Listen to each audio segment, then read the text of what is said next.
Munyika yeZimbabwe moitwa zvinhu zvinorova. Nezuro pane mari yakabiwa yakabvutwa nematsotsi iko kunzvimbo yeBulawayo, apo pari kunzi pakabiwa mari iri kuexpectwa kuti ingangoita 4 to 5 million.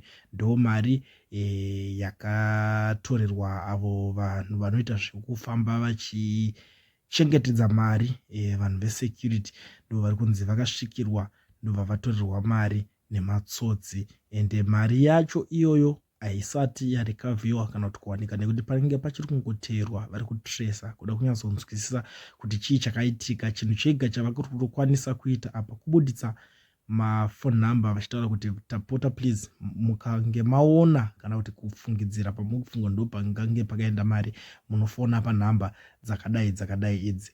Ndo matanho ari kutorwa, asi vari kuvimbisa zvakanyanya kuti aiwa, pachaitwa plan ende vanhu ivavo vanofanirwa kuti vatsvagwe nemutoo yese nenzira dzese kuti vabatwe kuti vazokwanisa kunge vachidzosa mari. Ichi chiitiko chakavhundutsa vanhu vakawanda zvakanyanya kunzvimbo yeBulawayo kuona mari ichibvutwa masikati machena zuva rakacheka nyika, ende vanhu vacho vaisatombotya.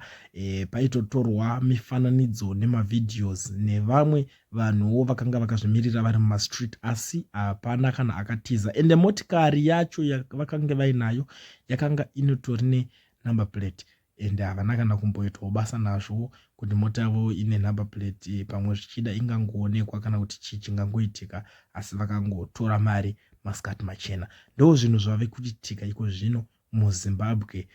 Zvave kuda kusvika pane chimwe chikamu chekutyisa sezvinoitika kune dzimwe nyikawo dziri kunze dzinovhundutsa. Tiri kuona zvinhu zvakadai so zvakutotanga kuitika muZimbabwe. Inova situation inoshamisa kana kuti inovhundutsa kwazvo kuona zvinhu zvakadai zvichiitika muZimbabwe, nekuti vanhu veruzhinji vanga vakajaira kungoona zvinhu izvi zvichiitika kunze kwedzimwe nyika kana kuti kuzviona pamaindaneti ndo pavaingozvionera. Zvinhu zvekuti vaionera muTV vachiona kuti pabvutwa mari, paitwa money heist, paitwa zvakasiyana siyana, asi iko zvino zvinhu zviri kushamisa vanhu kwazvo kuona zvinhu izvi zvichiitika. Ndo nyaya dziripo dzacho dzatiri kuuya nadzo tichikuonesai, tichikuzivisai zvimwe zvezvinhu zvese zvinonga zvichiitika munyika panapa pachannel yenyu yeNyaya Vision. Kana uchinge washanya pano iri first time yako, ndanga tichingokupirisawo ugare wasubscribe,